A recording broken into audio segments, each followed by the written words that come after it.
Hi, I'm Tracy Pierce. So today I want to answer the question, how does animal communication work? In short, telepathy. Now you've probably heard this term before, but let's go over what it actually means. So you've probably heard this word a lot lately since COVID, but tele means distance and pathy means empathy.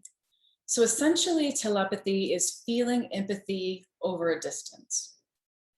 Now, you've probably had experiences with telepathic communication before, but maybe you just don't realize it.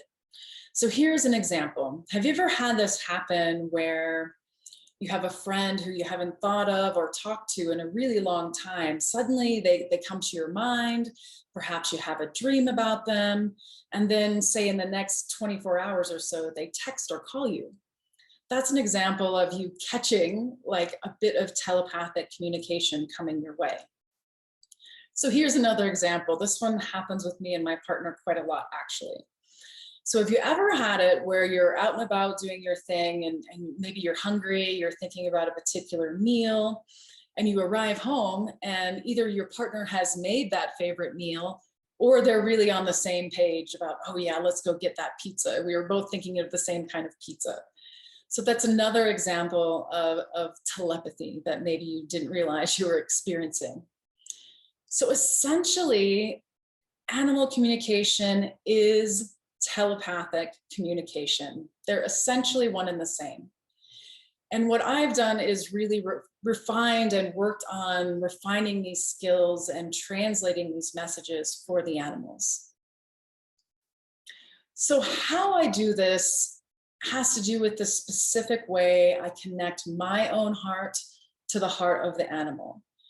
In many ways, animal communication is not only telepathic communication, it's really heart-to-heart communication. And I'll tell you how I receive the messages has really changed over the years. Back in the beginning, when I was first learning animal communication, I mostly received visual messages from the animals. But as I've practiced and I've really grown as an animal communicator, I feel like I've gotten to the point where I receive the messages from the animals through all of my senses. So not only now is it visuals, but I'll hear them talking to me or hear sounds, there's smells, there's tastes, there's sense of touch. And a lot of times now, animal communication comes in more like a sense of knowing, like something happens and you just know what it is. I'm guessing you've probably had that happen before sometime in your life.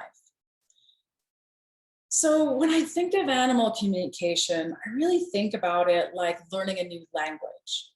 It's not a language that always involves words like the majority of human languages. Now, animal communication does take practice, but anyone can learn how to do it.